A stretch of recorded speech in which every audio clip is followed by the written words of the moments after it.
Yo tenía un comienzo preparado, pero esto de tener a dos amigos argentinos juntos que llevan tiempo sin sin verse y tratar de que no hablen es complicado. Lleváis ahí dándole y dándole sin parar. Espero que ahora sigáis igual. Hace 11 meses que no nos veíamos. 11 meses y eso es mucho tiempo. Bueno, vamos a hablar de este libro que de lejos parecen moscas, editado por Alfaguara, serie negra. Aquí está su autor, Quique Ferrari.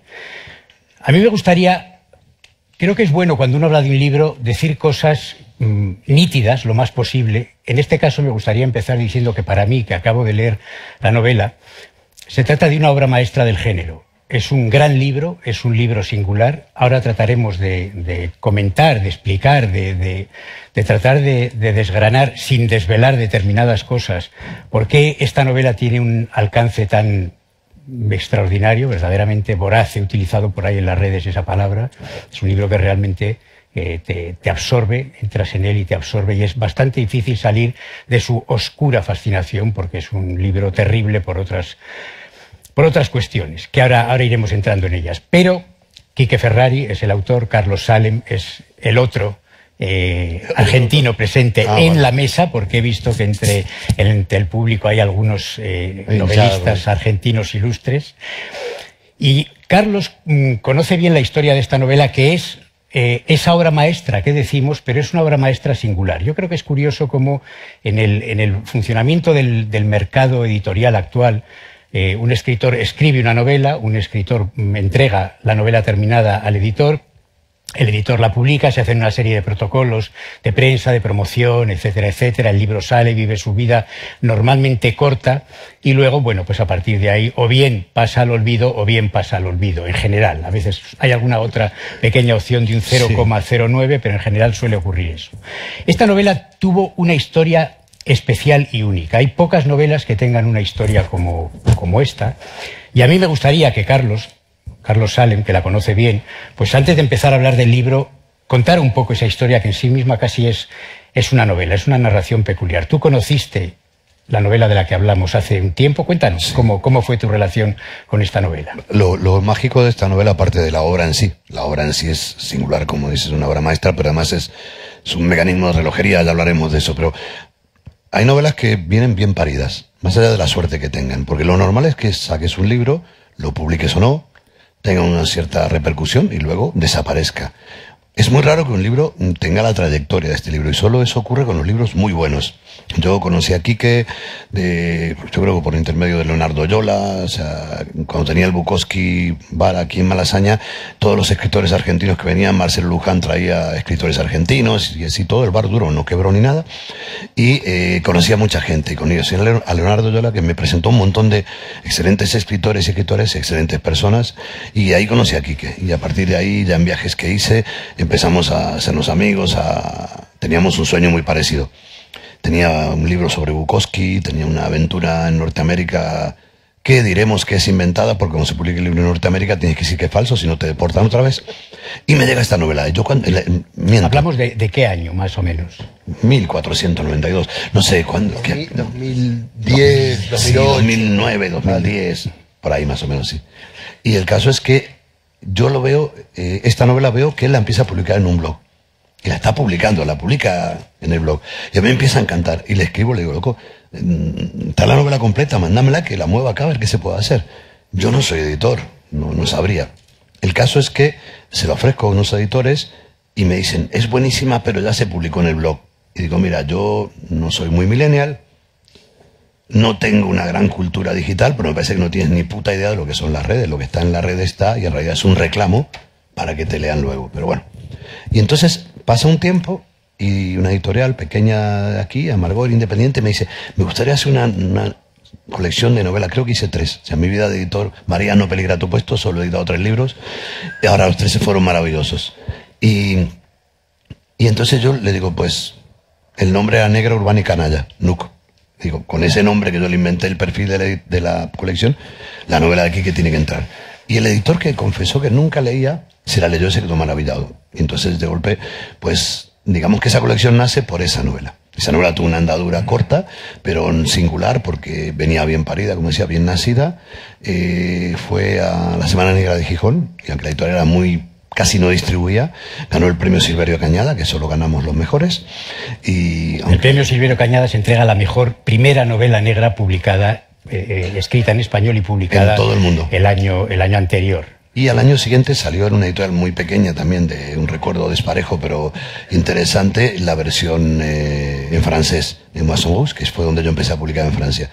Y claro, te daba rabia porque era una novela tan buena y tan potente que decías, es que es irrepetible, puedes escribir otras cosas y puede que mejores, pero esto solo lo haces una vez. Y me dio rabia que no llegara más, y me dio una alegrón hace unos meses cuando me crucé con María y me lo contó, porque te creas que Quique me avisó, y que la novela estaba traducida para los idiomas, y dije, existe la justicia literaria, aunque tarde muchísimo en llegar, casi siempre. Claro, es que este libro, Quique, ha dado, bueno, todas estas vueltas que ha contado Carlos, pero además yo creo que se añade cierta mitología, porque aquí oíamos hablar, por ejemplo, yo te oía hablar de esta novela. Era la novela de ese tipo que va en coche y se encuentra un cadáver en el maletero, ¿no? Y la novela esa, y yo decía, qué interesante parece, ¿dónde estará? No estaba, era una novela que casi tenía esa mitología propia que ahora cobra tanto sentido y tanto peso. Decir, bueno, el libro era literalmente inencontrable, ¿no? Y de pronto aparece aquí como un cañonazo, lo tenemos ahí sobre la mesa, se puso a la venta ayer, y tenemos aquí a su autor, que nos va a contar no las sensaciones que tienes por esta publicación, porque yo creo que cualquiera se puede imaginar la alegría de decir, de pronto el libro está aquí después de una auténtica odisea. Pero como es un libro tan peculiar, es un libro tan especial, a mí me gustaría que contaras un poco cómo escribiste esta novela. Es decir, ¿podemos contar algo más, este arranque de un tipo repulsivo, un empresario corrupto, canalla, despreciable absolutamente, que cuesta encontrar un paralelismo en la realidad y tratar de imaginárnoslo como alguien verosímil? Se sube a su coche y en su coche encuentra de pronto en el maletero un cadáver. Y a partir de ahí, ¿qué ocurre? Y ahí la novela tiene dos líneas. Una es la línea de este hombre acostumbrado a que alguien más le resuelva los problemas, que se encuentra con un problema que tiene que resolver solito y no es muy eficaz haciéndolo. Entonces tiene una serie de inconvenientes para básicamente deshacerse del cadáver que le pusieron en el baúl, en el maletero del auto. Y la otra línea es este hombre empieza a reflexionar de la manera tropezada que puede, sobre quién y por qué le hubieran hecho una putada así. Y decía, hoy es como un viaje de iniciación inverso, o sea, un viaje de iniciación oscuro, ¿no? Es una novela de iniciación. Cuando empieza la novela, el protagonista, Luis Macchi, cree que es inocente de las cosas que pasan alrededor. Piensa que no tiene enemigos, piensa que tiene las manos limpias, y en el recorrido, en el devenir de la novela, empieza a unir puntitos en el aire, se da cuenta con qué se construyó a sí mismo, ¿no? Él está muy orgulloso de ser lo que los gringos llaman un self-made man, un hombre que se construyó a sí mismo, y bueno, eso se construye con alguna clase de barro que generalmente no es el barro propio, no es barro hecho con huesos y con sangre y con horas de trabajo de alguien más. Esas son las dos líneas que yo te narro en la novela, y la novela nace lo contaba, con dos desafíos mínimos, ¿no? A mí me gusta salir de un libro sabiendo más del oficio de escribir que cuando entré. Entonces, lo que yo quería hacer con esta novela era hacerme mayor, ¿no? Lo estás consiguiendo. Ponerme adulto con la novela, y eso lo logré por cuestión de tiempo, porque la escribí hace como 10 años, y entonces me fui poniendo más viejo. Pero digo, hacerme mayor en el sentido de dejar de escribir unos personajes iguales a mí mismo y a mis amigos, ¿no? Romper un poco con la empatía, que es una cosa que es muy fácil de hacer, que es lo primero que todos hacemos. Y había tomado una frase que he encontrado en una nota sobre Patricia Highsmith, que ella decía, bueno, a la mierda con la empatía con el lector, vamos a escribir villanos. Y este era el primer desafío, poder escribir 160 páginas de una persona que odias, ¿no? Que desprecio. En realidad no hay ningún personaje que me caiga simpático en toda la novela. Y el otro desafío era escribir, imponerme una deadline, ¿no? Yo no había, nadie me pedía un texto a mí. Entonces no me había obligado a entregar un texto nunca. Y entonces la jugada de publicarla por semanas en el blog me obligaba a retomar como la vieja idea de folletín, de bueno, cada semana tenés que tener un capítulo escrito. Lo hice con un poco de trampa porque me di 6 o 7 de ventaja antes de empezar, por las dudas. Pero en cualquier caso publicaba más rápido de lo que escribía. Entonces hubo una cosa ahí de aceleración en el proceso narrativo que yo entiendo que se debe reflejar en la aceleración a la velocidad en la que la novela se mueve. Esas eran las dos cosas que yo traté de contar. Y después pasó una cosa, como vos decís, más bien mágica, en la que yo a Carlos lo conozco a partir de esto.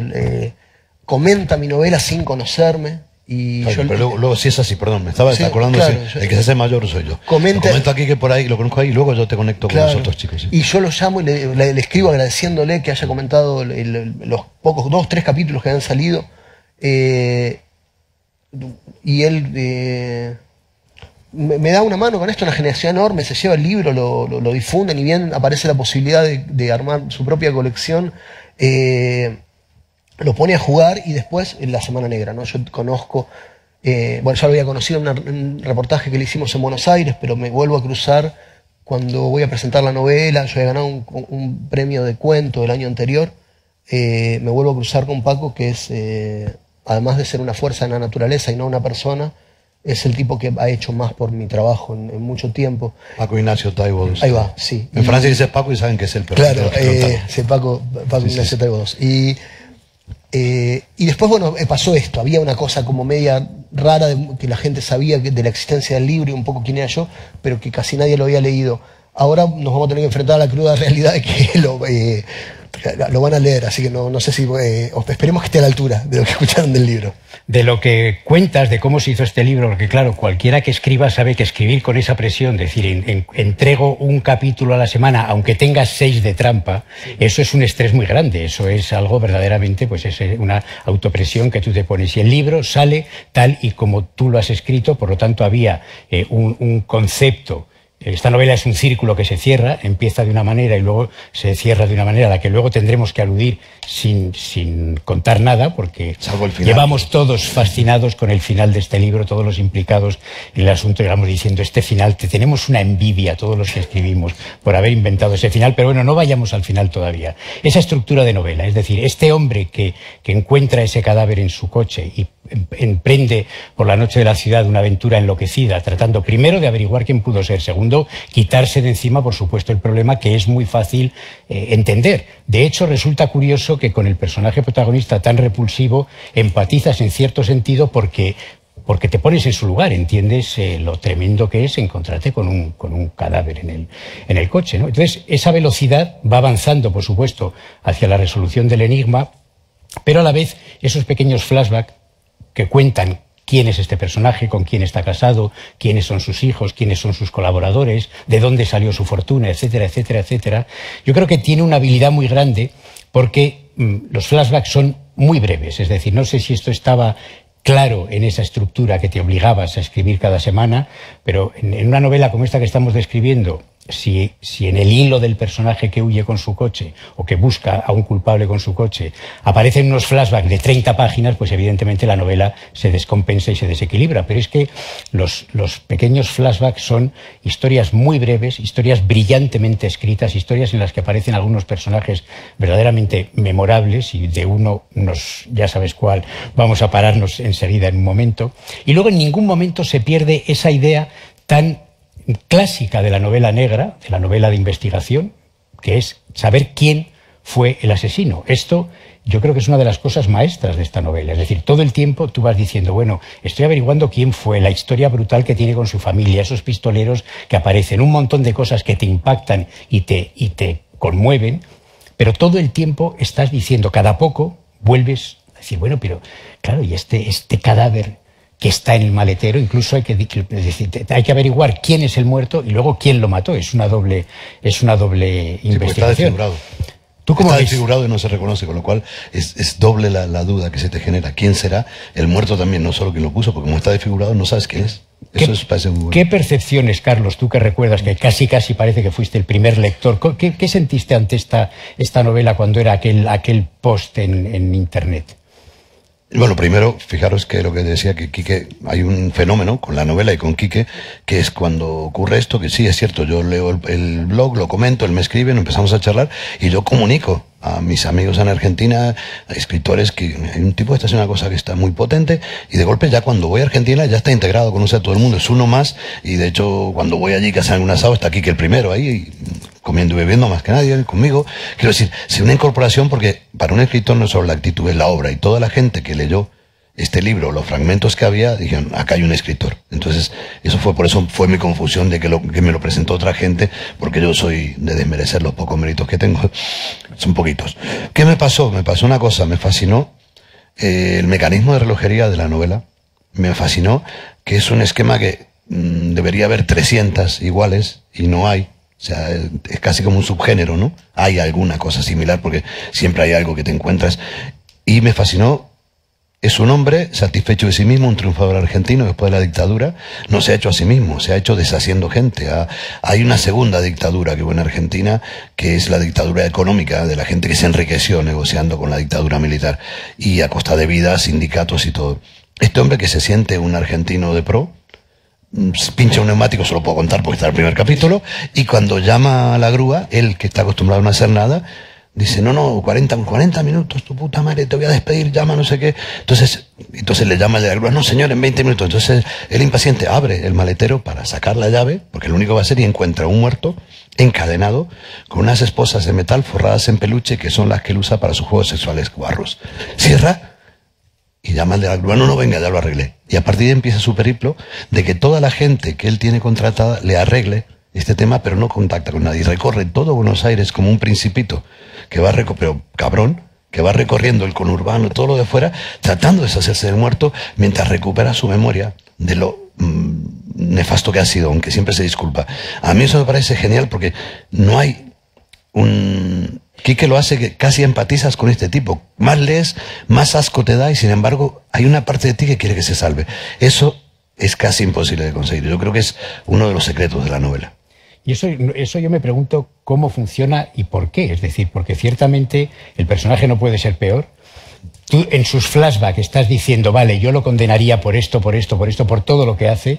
Y sin embargo hay esa cosa que yo creo que es instintiva de alguna manera del lector de cualquier tipo de intriga o de novela en la que haya una acción determinada, en la que dices, bueno, pues a ver si lo logra, ¿no? A ver cómo. Tal vez es porque nos ponemos en la tesitura de esa situación, es decir, imaginarse a un cadáver en tu coche, verdaderamente, cada uno supongo que tendríamos una reacción diferente, pero tal vez tiene esto algo que ver, es decir, que estás arrastrando al personaje por una serie de elementos o de tensiones que son muy reconocibles para el lector. Yo lo disfruté bastante. A mí cada cosa que se me ocurría encima de la otra hacerle, yo lo disfrutaba un montón. Porque al contrario de lo que después puede haber generado, yo no sentí empatía nunca. Yo lo odio, quería que las cosas fueran mal, que las cosas, por suerte, conocía el devenir de la novela, pero entiendo que sí, que lo que nos pasa es que uno parte de una hipótesis de lectura. Y entonces la hipótesis de lectura de la que partimos es que en un momento vamos a empatizar con el protagonista. Que el protagonista va a tener un momento de iluminación y entonces va a dejar de ser malo, digo, no sé, hay como una cosa un arrepentimiento, algo que está construida así, que yo sabía perfectamente que en el momento no iba a llegar, pero supongo que sí. Yo me lo preguntaba hace poco con una serie, no me acuerdo cuál, alguna de estas series de cosas tremendas que pasan en el Capitolio, ponerle House of Cards o una de esas, ¿por qué yo quiero que este tipo zafe de esta situación? Es una persona espantosa. Así que puede ser que algo de eso haya en la novela. Yo como autor disfruté un montón haciéndole daño al personaje y me parecía que los flashbacks, esto que cuentan la historia de quién es y de qué está hecho y quiénes son los que tiene alrededor, lo que trato ahí es de dar claridad. Quiero decir, cuando digo un villano no quiero decir más o menos un villano, quiero decir esto que narro.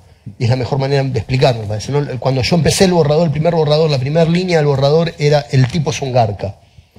Una línea que yo sabía que estaba destinada a irse porque a mí no me interesa nada una literatura en la que yo le explique al lector lo que tiene que saber o que cuando soy lector que el autor me explique. Pero era como una guía para mí. Digo, no, esto, bueno, yo tengo que dentro de 10 páginas, cualquier lector tiene que saber esto que yo puse en la primera línea que voy a borrar.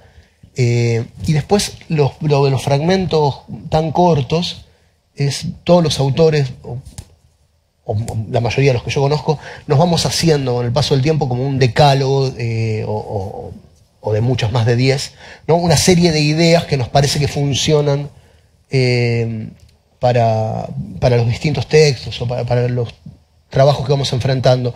Y yo encontré de Vonnegut hace muchos años que decía: hay que tratar de empezar lo más cerca del final que se pueda. Y es una idea que yo siempre trato de tomar, siempre que la historia lo necesite, ¿no? En esta me parecía que era así, que bueno, cualquier anécdota yo tenía que tratarla de contar lo más cerca de la resolución posible, no muy encima como para que se entienda la anécdota, pero lo más cerca que se pudiera. Y entonces, claro, las anécdotas están condensadas, son como únicamente el núcleo duro de la anécdota lo que hay, ¿no? El momento, el expreso de la... Esa mirada sobre, digamos, las historias secundarias de los personajes secundarios. Claro, es que esto constituye un verdadero placer dentro de este libro, porque a pesar de que, ya digo que en realidad es en cierto sentido un poco una tortura este libro, porque estás deseando saber qué pasa con lo del coche, pero de pronto cuando aparecen estas historias cortas ya tienes a partir de la segunda una serie de referentes muy claros, porque utilizan la misma, digamos, es el mismo estilo, el mismo planteamiento que es el que acabas de decir. Ya empiezas la historia realmente arriba, en la primera línea de cada una de las historias tú ya estás dentro y tú ya sabes que vas a encontrarte como lector con algo extraordinario en esa historia, ¿no? Puede estar el boxeador, puede estar Pereira. Me ha gustado por fin pronunciar el nombre. No es el Pereira de Sostiene Pereira, este es con Y, y ahora enseguida nos referiremos a él, porque una de las cosas que ocurre en este libro es que quien entra en esta novela y se encuentra con la palabra Pereira, probadlo, ya no se va a soltar de esa palabra tan fácilmente. Pero bueno, esa historia yo creo que está ahí, es decir, esa fascinación de que las historias cortas te crean un choque como lector. Por una parte dices, vaya, se interrumpe la acción del coche, que verdaderamente es apasionante porque está armada de una manera que es frenética, es decir, tú estás ansioso de que eso llegue a su fin, pero cada una de las historias sabes que van a tener un peso literario de gran altura, ¿no? Todas estas historias secundarias. Pero también hay una parte política, social. Yo creo que algunas veces, con Carlos al menos, hemos comentado que la novela negra que no habla de la realidad, que no se compromete con la realidad, es tal vez otra cosa, ¿no? Agatha Christie. Bueno, Agatha Christie, sí, un juego de predigitación, no una novela que esté hablando de la realidad. Hay una cosa que le quiero preguntar a Quique, porque para hacer o deshacer un malentendido, seguro igual no lo es. Esta novela la escribiste hace 10 años y el personaje se llama Machi. Es muy, muy peligrosamente parecido al apellido de Macri, que es el actual presidente de Argentina, que era un empresario de éxito con una exitosa carrera durante la dictadura también. O sea, hay como un paralelismo. ¿Hasta qué punto jugabas? Todavía no pensaba Macri ser presidente, pero era el intendente de la ciudad. Era el alcalde de Buenos Aires. Bueno, a mí ¿hasta qué punto jugaste con eso? Es un que me encanta. No, yo no me di cuenta después. En realidad Luis Machi es un empleador que yo tuve, al que le usé el nombre de los hijos, el nombre de la esposa y 2 anécdotas que hay en el libro. ¿Él lo ha leído? ¿Se te consta si lo ha leído? El verdadero. No sabe leer, man. Es como Macri, ¿no? Son unos iletrados. Si un día hacen una peli se va a enterar, si no, no se va a enterar nunca, pues no sabe leer.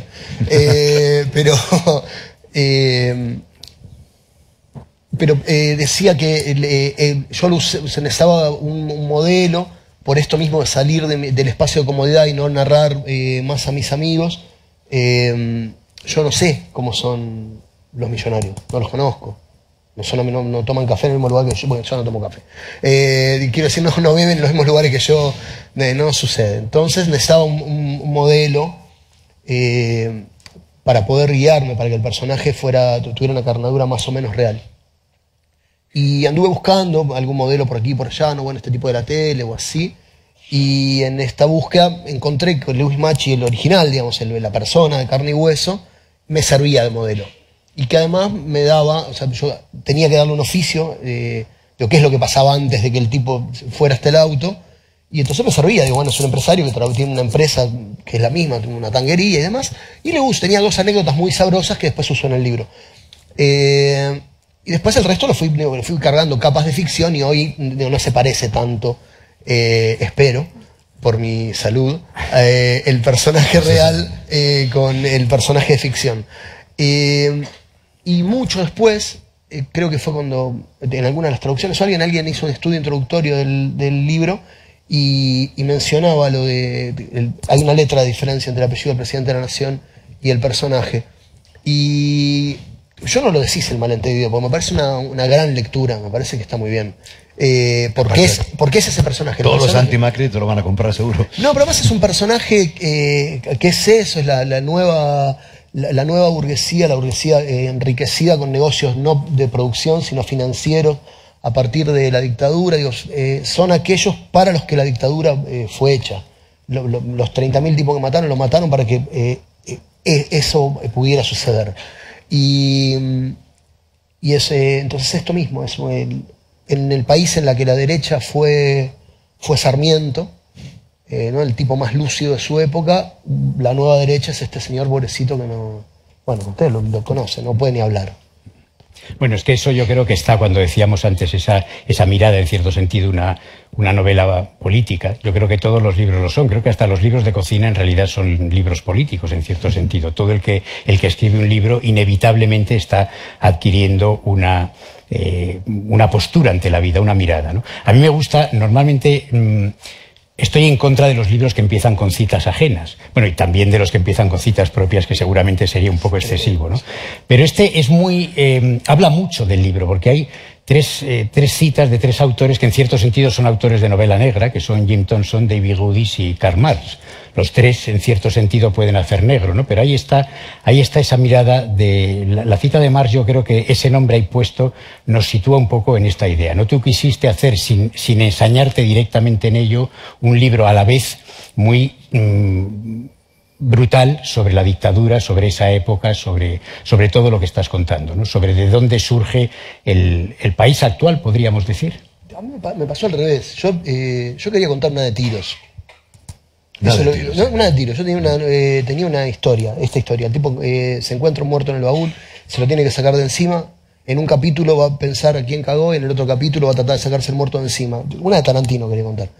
El problema es que Tarantino y yo estamos hechos de materiales distintos, y entonces él tenía unos grandes intereses en el espaguete western y las películas de karate de la década del 60, y yo me pasé toda mi adolescencia militando en partidos de izquierda, de los que fui echado. Y entonces esos intereses traslucen. Las cosas que a uno le importan en la vida traslucen lo que contás. Entonces, claro, cuando yo termino la novela, hay como un primer darme cuenta de que se había puesto social. Igual yo me doy cuenta del todo esto con las primeras devoluciones, ¿no? La lectura de otros es la que me pone en autos de lo que escribí. Pero estas citas del principio, yo las uso siempre porque me gusta decir en voz alta el nombre de los autores que quiero, entonces lo aprovecho y los digo ahí, se ponen al final. Entonces me parecía a mí que era una manera de ponerle unos límites al lector. Ustedes léanla como quieran, pero cuando yo escribí esto, capaz que lo que sonaba en la parte de atrás de mi cabeza era Goodis, era Thompson y por supuesto era Marx, porque lo que la historia termina contando es la historia del crimen de la apropiación del trabajo ajeno. Claro, pero es que el libro tal y como está, si ahora pudiéramos hacer el milagro de quitarle toda la parte política o social, sería imposible. Es decir, y se sostendría además sobre una anécdota, que sí, la anécdota es muy poderosa, pero yo creo que es muy importante cómo, de cara a ese final al que ahora volvemos a referirnos y enseguida volveremos, para que ese círculo que se cierra tenga toda esa fuerza y todo ese poder, es necesario que se haya puesto toda esa base, ¿no? Yo creo que muchas veces ocurren en muchas novelas policiales que al no existir este punto, realmente percibes que los personajes sí, pueden tener gracia, pueden hablar bien, pueden tener una anécdota que esté bien, la historia puede estar bien contada y ser más o menos interesante, pero acaba por faltarle ese peso de que se esté contando algo real y algo sustentado en la realidad, ¿no? Así surgen esos personajes como Pereira, del que me gustaría que hablaras. Tú, Carlos, antes de que Quique nos cuente cómo construyó a este ser... A mí del libro en general hay una cosa que me fascinó, sobre todo, que hice varias lecturas, aparte de, repito, mi experiencia de editor fue tan breve que los 3 libros que edité me los sé de memoria porque es una responsabilidad muy grande, ¿no? Y más cuando es de gente amiga, hay libros que admiras y demás. Y para mí el libro tiene un valor temporal, que es temporal en el sentido de que está narrando al revés una vida, como estos cuentos de la persona que va recogiendo su vida antes de morir, ¿no? De alguna manera, pero al mismo tiempo está contando, como decías tú, un país y una época. Hay un pequeño matiz, en realidad la dictadura no se hace para la gente como Machi. Machi es de los que se enriquece a la sombra de esto, ese es el que se envejece de la rapiña. Él tiene una pequeña fábrica donde ya está cagando gente, como dice Quique, pero aprovecha todo, se mete en todos los sitios y ha hecho una gran fortuna con todos los negocios sucios posibles que le han dejado. Cuando llega la democracia no cambia nada. Él ya tiene plata, por lo tanto sigue teniendo ese poder. Entonces, esa parte me parece interesante porque cuenta sin moraleja ni moralina historias que hasta se queda corto, diría yo, con respecto a la realidad. Pero paralelamente me fascina, creo que ahí funciona el mecanismo de atracción que dices tú, que este tipo no se siente culpable de nada. Dice, soy inocente, dice Quique. Entonces, cuanto más piensa, aunque no quiera darse cuenta, más se da cuenta tú como lector y él, aunque no lo quiera reconocer, de que todo el mundo tiene... no digo derecho, todo el mundo tiene un motivo para querer matarlo, hasta sus seres más cercanos, para querer su perdición. Entonces, eso es fascinante porque podías aplicarlo a cualquiera de nosotros sin caer en esos negocios sucios, ¿no? Pero lo hace doblemente importante. No hay una moralina de este tío se lo merece. Claro que se lo merece, pero tú quieres que salve. Pero él mismo mantiene esa cabeza, esa anteojera que tiene este tipo de gente que dice, no, si yo he dado trabajo a mucha gente, de mierda, pero he dado trabajo. Si yo, mi hijo tal, mi hija tal, que realmente... Sobre ese material se ha hecho la nueva Argentina de ahora. Pero no solo la nueva Argentina, se diría que prácticamente de otras maneras, con otros procesos, la nueva política, tanto aquí como en el resto de Europa. O sea, el nuevo mundo actual está hecho en base a ese material. Empresarios que ni siquiera eran empresarios, gente que la moral, ni siquiera tiene una moral arcaica, tiene una moral del dinero y de yo lo hago bien porque produzco. Entonces, esa parte y esa imposibilidad de él de sentirse culpable, él no tiene miedo.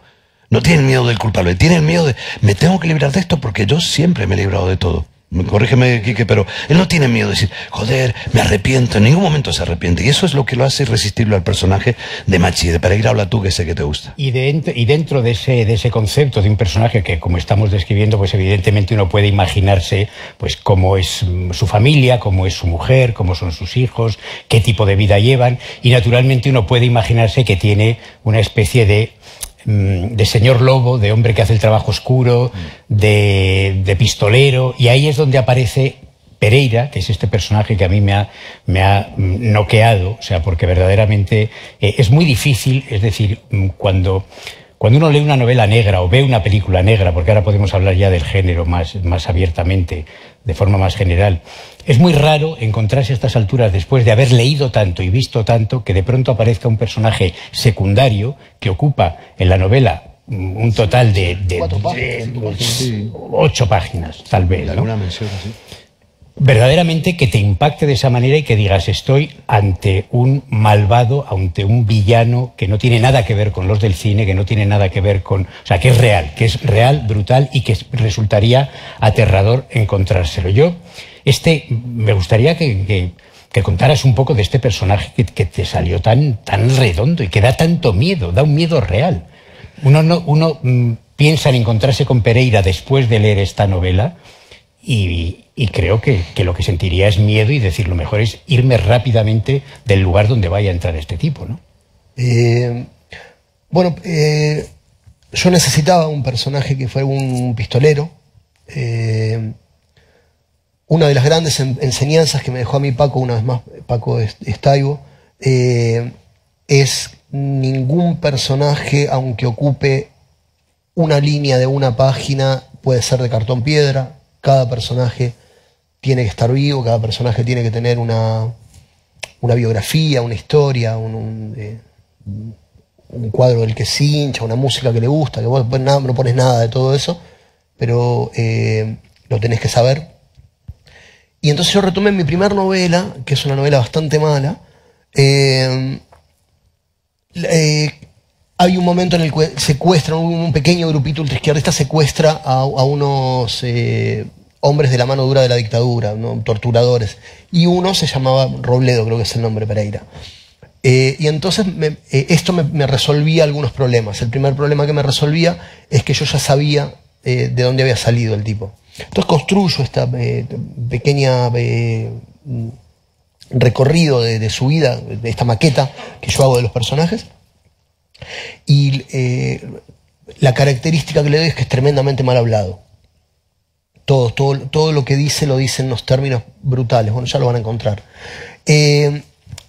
Pero para que el tipo fuera lo que yo necesitaba que fuera, hay que hacer lo que yo le digo es el ejercicio nunca más. Nunca más, un libro que saca la naciente democracia argentina en el 85 y que relata en detalle, con los testimonios de los torturados, los campos de concentración de la dictadura argentina desde adentro. Y entonces yo necesitaba eso, necesitaba el efecto de, cuando yo digo es un matón, cuando digo es un pistolero, no quiero decir Morgan Freeman en Pulp Fiction. Quiero decir un pistolero. Y entonces cuento una anécdota, el que para mí es el mejor capítulo del libro, en el cual él hace una de las barbaridades de la que es capaz. Me da la sensación que es suficiente, que eso lo cuenta. Después tiene creo que 2 entradas más, pero que eso lo cuenta. A mí me parece que es el personaje más logrado del libro. Lo charlábamos hoy con Fernando, que me repetía una cosa que ya me habían dicho, es un personaje que merece un libro. Yo no lo puedo escribir, el libro ese, porque es un personaje tan excesivo, que no sé si aguanta 150 páginas, 200 páginas. Me da la sensación que si uno lo sigue mucho tiempo, rápidamente se puede transformar en una caricatura. Una vez más, la concisión, por lo menos para los que yo no sé si no podría hacerlo Faulkner, yo no puedo. Entonces los que tenemos este nivel de herramientas para narrar, a veces la concisión nos permite que el personaje sea más creíble que si lo llevamos mucho. A mí es un personaje que me dejó muy muy conforme, me encantaría poder escribir algo más de él, pero creo que no tengo más nada para decir de él. Hombre, en todo caso... Y además me da un poco de miedo si sigo escribiendo de él. En todo caso, lo que es estupendo es haber creado un personaje que prácticamente todo el mundo que lee la novela te dice ¿por qué no escribes más de este personaje? Claro. Es decir, ahí está claro que hay algo muy, muy poderoso y muy fuerte, ¿no? Creo que Quique tiene miedo de que el verdadero Manchi se entere del libro, pero más miedo le daría que haya un Pereira de verdad y se dé por aludido, ¿vale? De verdad, sí. Y luego llegamos a ese final, varias veces nos hemos referido a él, varias veces hemos dicho también que la novela fue escrita así, con este estrés que te pusiste para lograr hacerlo, pero evidentemente el final lo sabías desde el principio, quiero decir que cuando uno llega a ese desenlace está claro que entiende que eso estaba pensado desde el principio. Tú dices cuando bajan los ovnis... Yo digo cuando bajan los ovnis... Ah, no, eso es César. Cuando bajan los ovnis y salen los dinosaurios de las alcantarillas vestidos de rosa y bailan claqué. Me refiero a esa parte. Es un final que verdaderamente es brutal, es decir, te deja noqueado. A ver cómo podemos referirnos un poco a él sin contar nada. A mí me gustaría decir que cuando vas avanzando hacia la lectura, hacia el final, hacia las últimas páginas, el autor te lleva hacia una especie de remanso de paz en el que tú dices, bueno, dices como él, dices la pesadilla ha terminado y como lector dices, bueno, pero ¿cómo me van a desentrañar qué es lo que ha ocurrido a lo largo de todo este libro? Es decir, me han hablado de un cadáver y me han mostrado un cadáver y me han, por tanto, permitido concluir que hay un asesino y entonces esto tendrá que tener algún tipo de desenlace. Y por muchas vueltas, yo creo que si este libro se lo quitaras a los lectores que hubieran llegado a ese punto y les dijeras, trata de, no sé, incluso podría ser un concurso de televisión, por 1 millón de euros descubra usted el final, creo que es realmente imposible. Yo lo cuento por 1000, ¿vale? Creo que es realmente imposible llegar a ese cierre perfecto. Yo me cuesta pensar en muchos más cierres tan perfectos como el de esta novela y me gustaría saber si se puede analizar un poco eso que estamos comentando todos los que lo hemos leído, que es ¿De qué manera se puede interpretar? Todas las personas que hemos hablado hoy en la comida del final, tenía cada uno una manera de entenderlo. Yo interpreto esto, yo interpreto esto, yo interpreto esto otro. Me parece que es realmente lo que tal vez le da esa magnitud de gran obra a esta novela. Es decir, si esta novela no tuviera ese cierre exacto, perfecto, genial, tal vez estaríamos diciendo qué bien ha estado, pero es que la página final a mí me ha marcado y será difícil que me olvide de eso. O sea, creo que solo podemos decirte que es un final genial. Sigan ustedes, porque yo de esto no voy a decir nada. No, pero nada, ni una palabra, me estoy poniendo rojo. Yo cuando lo leí la primera vez me pasó algo que me volvió a pasar las siguientes veces, pero la primera es donde tú tienes toda la incógnita. Y es que es el final que tú dices, es buenísimo, para mí es el único posible, pero no se me hubiera ocurrido, quiero decir, claro, ni como lector y posiblemente ni como escritor. Entonces, es el único posible para mí. Yo también tengo mi propia interpretación, pero lo de los dinosaurios es ballet, no claquet. Pero sí que tengo mi propia interpretación y sin embargo para mí me parece imposible otro. O sea, no solo porque sea excelente, sino porque con cualquier otro final no me hubiera cerrado también a mí la novela. Entonces, me pasó como lector, que primero que nada soy lector, de joder, este es el final. Es genial y al mismo tiempo no se me ha ocurrido. Y como escritor no creo que se me hubiera ocurrido. O sea que es un doble valor que tienes. Yo creo que con este desenlace ocurre algo parecido. Fíjate por dónde vas a tener algo en común con Agatha Christie. Que yo creo que todos recordamos de haber leído novelas de Agatha Christie, que al menos yo lo hacía hace muchos años. Me retaba con mis amigos. Dices, bueno, estoy leyendo esta novela. A ver, te retabas a ti mismo a tratar de averiguar quién era el asesino y decías, ya la he pillado, es este. Claro. Y de pronto ese aparecía muerto y decías, no es, no tal, ¿no? Ocurre exactamente lo mismo, es decir, yo creo que es más, estamos lanzando una especie de anzuelo para todos los lectores del libro y ahora estoy seguro de que quienes nos están escuchando y vayan a leerlo dirán, bueno, voy a ver si yo logro ese reto imposible de averiguar cuál es el desenlace de este libro. No se acuerda al final. Y verdaderamente creo que en ese sentido ocurre lo mismo que ocurría con las novelas de Agatha Christie, que es que por mucho que uno quiera ser listo y le dé vueltas, siempre Agatha Christie lograba sorprendernos. Hay un elemento importante, que es tan intenso lo que se narra y va a tal velocidad, y el periplo, la desesperación del creciente por deshacerse de ese cuerpo, por algo tan simple como conseguir una cizalla para cortar esas esposas, porque ya luego se buscará la vida. Es tan inútil.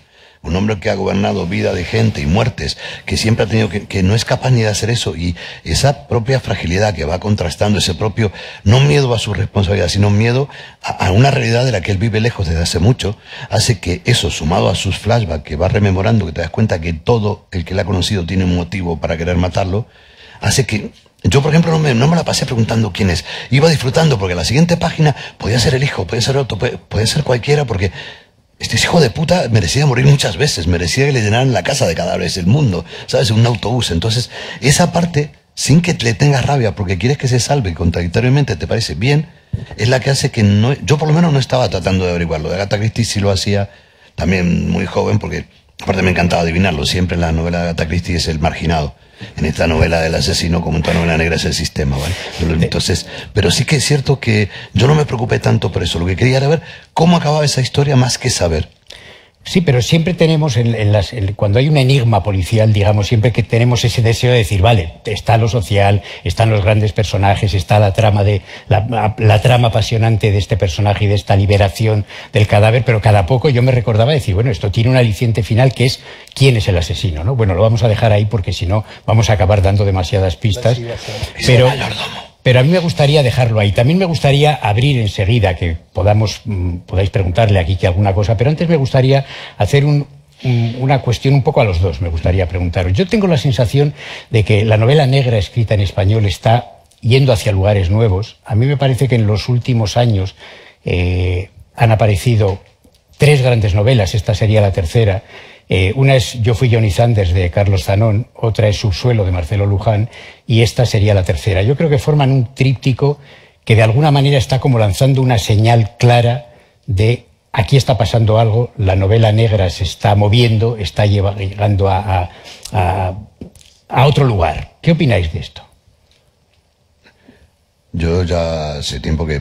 Y no es una cuestión patriotera, es que estuve el año pasado en Argentina casi 3 meses y me leí todo, me traje 50 libros y claro, mucho era de novela negra. Y me sorprendió, sí, obviamente las obras que mencionas son Son obras que pueden cambiar el género, y de hecho lo están haciendo. Pero es que en América Latina y en Argentina hay una potencia narrativa, una preocupación.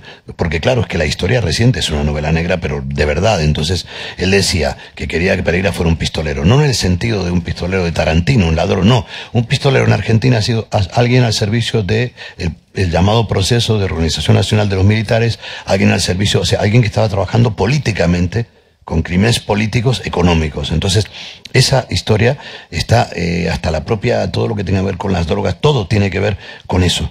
No es que los males argentinos empezaron ahí, pero estaba metido en chanchullos. Toda esa gente es la que se recicló para otras cosas. Entonces, casi toda la novela negra buena, excelente que hay, tiene mucho que ver con ese pasado no tan lejano, y entonces, y de una autoexigencia muy importante, que lo pueda atestiguar, o sea, de un nivel de autoexigencia.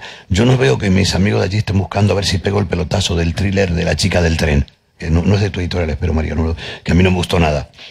Me pareció un divertimento, ¿vale? Están tratando de hacer libros tan buenos como este, casi ninguno lo consigue porque es muy difícil. Entonces, sí que hay, no en español en general, pero en Argentina y en América Latina hay como un movimiento distinto. Utilizar la novela negra no ya como a ver si hago otro Stieg Larsson, sino a ver si hago otro Leonardo Yola, o otro Quique Ferrari, o otro Marcelo Luján, ¿por qué no? Por supuesto.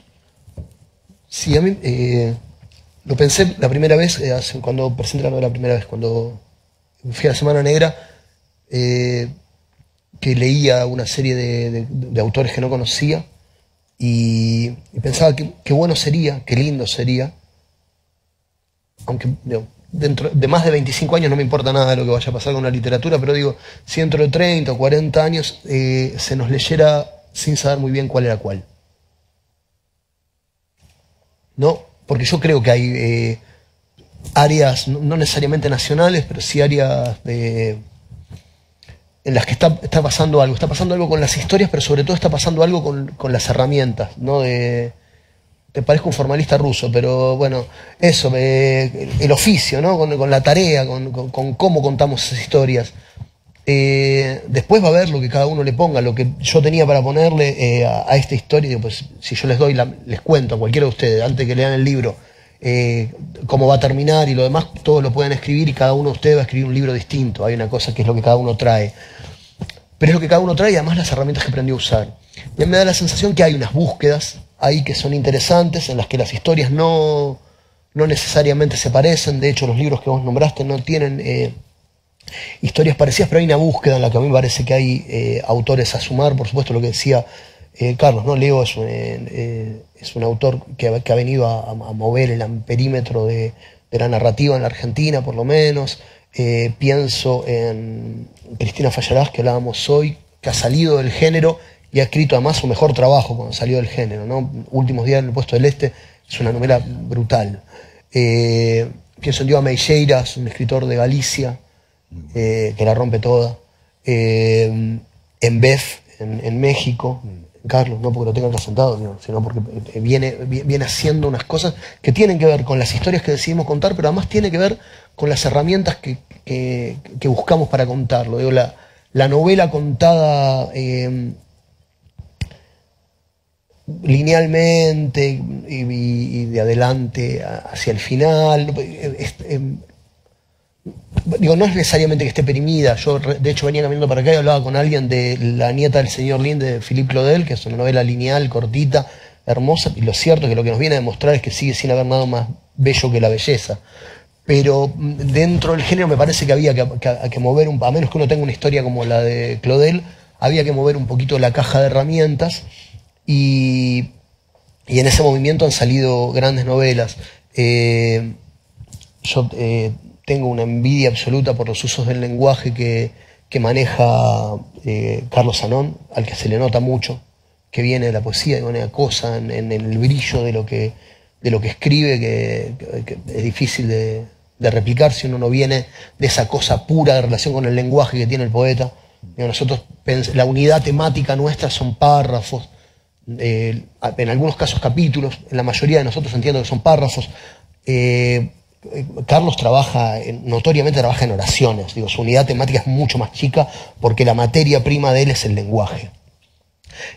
Algo parecido pasa con Diego,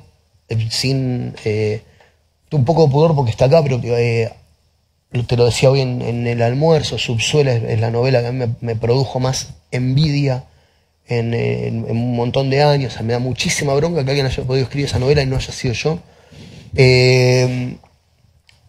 A mí cambié yo una de las líneas de narración que tenía en la novela que estaba escribiendo, la cambié a partir de la lectura de Subsuelo, porque encontré un material, digo, porque eso es lo que hacemos. Lo que hacemos es tratar de aprender, y aprendemos, y está buenísimo esto, estamos pudiendo aprender, digo, también de Faulkner y de Borges y de Goodies y demás, pero estamos aprendiendo de los colegas, de los compañeros que están escribiendo al mismo tiempo que nosotros.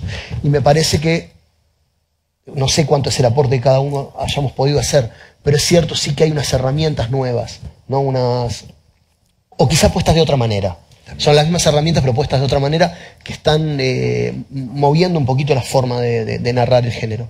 Solo un matiz que tiene lo que dice Quique, pero un poco desarrollando lo que decía antes, que viene entroncado. Fíjate que las novelas que mencionan, ninguna es la novela procedimental tipo CSI, donde está el policía, sino esta está contada del lado del malo, o sea, el malo es la víctima. Subsuelo está contando que la novela también puede ocurrir en la clase media acomodada y que no necesariamente tiene que haber kilos de cocaína de por medio. Carlos Sanón en Yo fui Johnny Thunders está en realidad contando la historia de una estrella que nunca fue estrella de rock venida a menos. Quiero decir, la novela negra es mucho más rica que ese mecanismo que nos dice vamos a hacer un mecanismo para vender, o una saga que hay algunas excelentes. Yo soy fanático de Camilleri, pero Camilleri, si solo fuera Montalbano, no me gustaría tanto. Me gusta más también el Camilleri suelto, que ha escrito otro tipo de novelas. Pasaba lo mismo con Vázquez Montalbán, para mí uno de los mejores escritores en español. Soy fanático de Carballo, pero los libros que eran Carballo me daban el complemento de ese gran escritor. Claro, es que yo creo que tal vez esa es un poco la clave, es decir, Carballo, que no sé si es el primero que surgió, pero prácticamente sí, el que generó esa idea de que una serie podía tener sentido, de que los lectores la seguían, la compraban. Eso ha generado muchas series de novela policíaca en nuestro país y en otros, y tal vez está un poco ahí la clave, porque yo creo que ni Zanón es un escritor de novela negra, no, es un escritor que en algún caso ha hecho una novela negra. Marcelo Luján es un escritor no de novela negra, que ha hecho un Subsuelo que se puede entender novela negra, y tú, por lo que decías, lo que tienes en mente ahora, lo que has terminado, no es exactamente, ni es de hecho una novela negra. O el caso de Cristina Fallarás, que nos referíamos, tampoco es exactamente. Es decir, tal vez es que está volviendo un poco, después de esa gran corriente en la que se puso de moda y el público reaccionaba a ello, el escribir novelas policíacas que poco a poco se iban definiendo como, yo creo que cada vez menos negras, pero iban teniendo un éxito de público que tal vez justificaba que se siguieran multiplicando y siguiera habiendo más y más.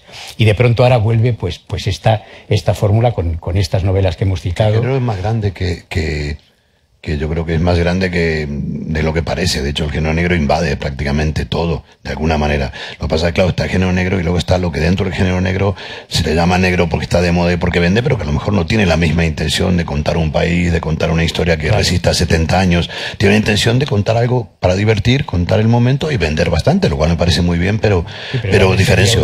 Una cosa diferente. He mencionado varias veces a Paco Ignacio Taibo II, perdóname. Sí. Para mí Paco Ignacio Taibo II es de los mejores escritores vivos que he leído, y cuando yo me siento que, no que me sé con este gusto, me relego la serie Velasco Arán, y aparte de que me divierto muchísimo, recuerdo qué es lo que yo quería hacer. Entonces eso puede hacer que el éxito de la serie pase. En México obviamente no, pero ese libro va a seguir estando vivo, toda esa serie, porque alimenta. Pasa lo mismo con Carballo. Un segundito, fíjate que yo estoy en contra en sí, como autor de las sagas, en contra entre comillas, pero Carballo a mí me sirvió antes de venir a vivir aquí. Yo cuando vine a España conocía toda la transición y toda la historia de España, no solo por los libros, la entendí mejor por haber leído la serie Carballo. ¿Qué hacía Manolo? Contaba con la excusa de un detective, que su novia era una puta, que hacía desgracia, te estaba contando la realidad. Y con humor y con ironía y con una carga política no manifiesta, pero muy importante. Perdón. A mí me da la sensación que lo que pasó con el género, lo que está pasando con el género, que igual es como un problema de otros, ¿no? De los que vienen después, de los que te corren con la etiqueta, a mí no me importa. Yo probablemente la novela nueva pueda ser leída como una novela negra también, porque hay un par de muertos, pero no, o sea, no me da igual, en realidad es un problema de alguien más. Pero digo, si pensamos al género, me parece que sucedió un recorrido parecido al que se dio en la música. El negro empezó siendo una dependencia del género policial, una provincia de ese continente. y de alguna manera hizo un movimiento envolvente, y ahora el policial es apenas una provincia chica y marginal del negro. El negro es otra cosa y es centralmente una hipótesis de lectura, me parece a mí. No tiene tanto que ver con lo que contamos. Igualmente lo único que no se puede permitir es los juegos chinos, ¿no?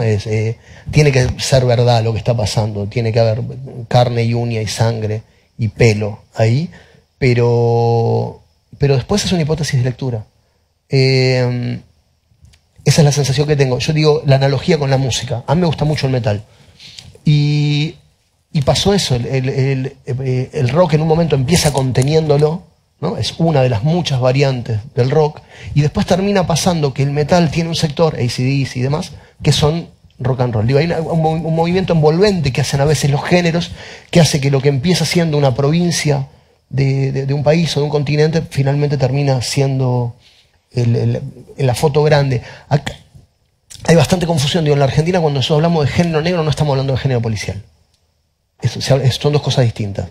Acá está un poquito, me parece, más empantanado. Y es curioso porque tienen en la librería de Camarasa, en su definición negra y criminal, la mejor manera de definir a un género que tiene casi nada que ver con la policía, salvo en el sentido de señalarla negativamente desde su fundación.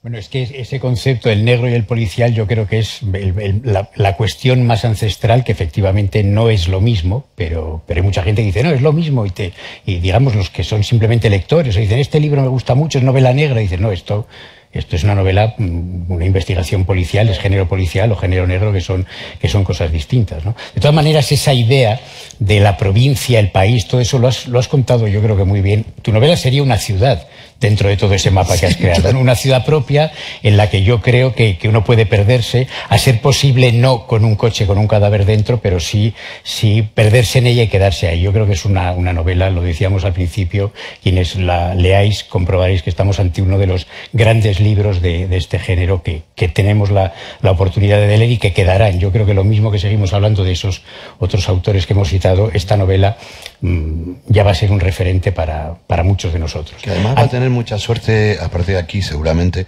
en sus traducciones, porque el tipo de escritura es una escritura ágil, dinámica, con frases cortas, que a la hora de la traducción ayuda mucho a italiano, a francés, al inglés mismo, son lenguas que agradecen eso, que es una cosa con muchos, demasiado cargada de adjetivos, demasiado, a la hora de traducir puede ser, en francés por ejemplo, pastelosa. En cambio, el francés sobre todo agradece mucho, cuando es una narrativa corta, que el adjetivo es el preciso, el exacto, el libro va a ser un poco más gordito, porque todo lo hice con el artículo primero, pero te agradecen los lectores porque les encanta, pero la traducción es, y al inglés no lo dudo también, y al italiano, o sea, creo que es muy importante porque creo que a veces nos ocurre que al ser una historia, un argentino puede tener una palabra que si baúl, que maletero, en cambio un francés, un inglés, un alemán, un italiano, de eso no se preocupan, la leen.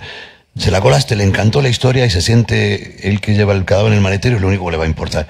Y eso me parece interesante porque le auguro un brillante... Hombre, y más fácil que para los lectores franceses e italianos. También es cierto que los lectores de nuestro idioma, cuando decimos no es lo mismo leer argentino que leer español, un español puede decir me chocan las palabras, me chocan, y aquí no, aquí llega en la página 1, tú lo percibes y dices, evidentemente este autor es argentino, lo pone en sus páginas, pero en la segunda página te has olvidado de ello. Yo creo que eso es lo que importa más, ¿no? Que verdaderamente... Pero además no sean vagos.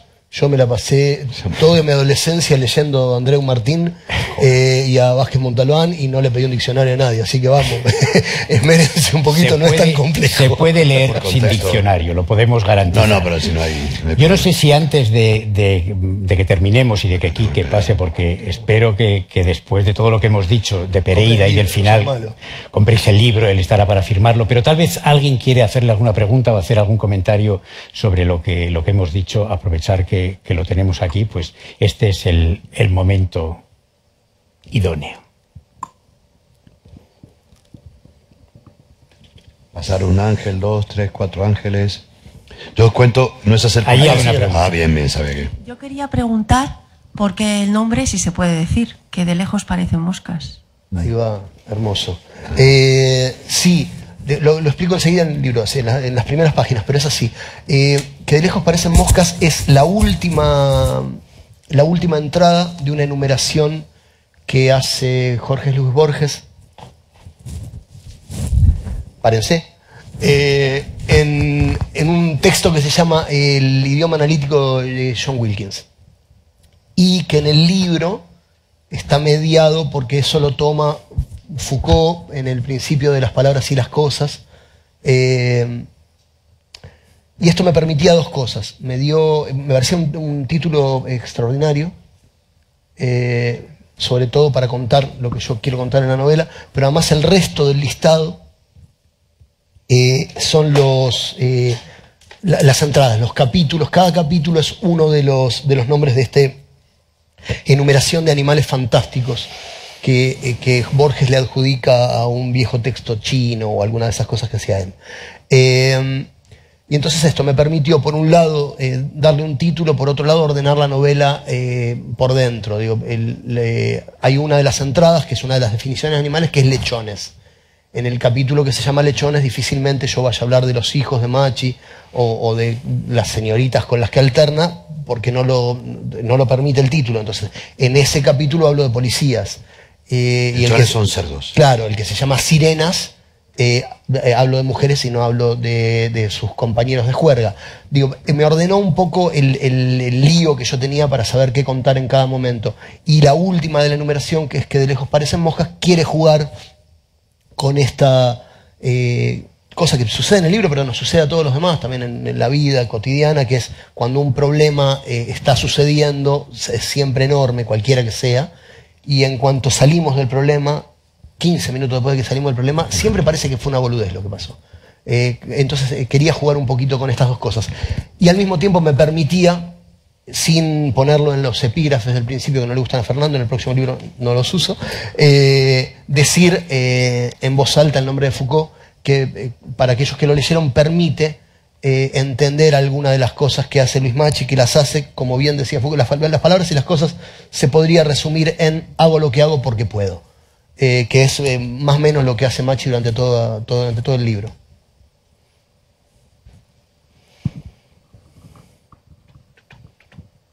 Hay otra pregunta por allí. Voluntario. Un momento que le pasan un micrófono. Sí, gracias. Buenas tardes. Ya has explicado sobre el título, pero yo antes de escuchar lo que has comentado, me pareció solamente con leerlo que se refería a las víctimas. Hay también una cosa de la forma en la que él mira a los demás. Pero él mira al resto de la gente como si fueras mosca, de lejos, de cerca. Digo, ya lo vas a ver, es que es jodido. Pero sí, una de las ventajas que tienen la enumeración esta de Borges, yo no sé, capaz que está en la última página, se puede leer recorrido. Si no, búsquenlo. El idioma analítico de John Wilkins es un hermoso texto, muy, muy divertido. Y mis favoritos de la enumeración son el título y uno que es que se agitan como locos. El número 8, por ejemplo, es etcétera, y llega hasta el 13, ¿no? Etcétera no está al final. Pero digo, una de las ventajas que tiene, que es lo que pasa siempre con Borges, es la multiplicidad de polisemia, ¿no? La multiplicidad de sentidos que tiene cada una de las frases, cada una de las cosas que dice. En relación al libro, es una de las posibilidades de lectura es esto. El tipo ve a todos los demás como pequeños insectos.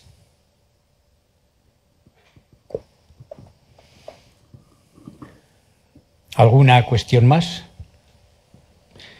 Pues entonces vamos a comprobar. Yo lo único, pasaré el anuncio por si queréis, si os quedáis con ganas. Yo a las 9 voy a entrevistar aquí en un bar aquí en la calle, que es un ciclo que se llama Pata Negra, que es hermano de un ciclo que hemos estado los dos en Buenos Aires, que se llama Carne Argentina, y que las que lo crearon son las madrinas, y siempre llevo a Fernando Estado, llevo a un poeta, a dos narradores, les hago una pequeña entrevista y luego leen lo que quieren durante 15 o 20 minutos. Quique leerá de la novela. Si queréis, en la calle Ruiz 8, en Pasados de Mayo, ahí cerca, os venís luego, y si no, no pasa nada.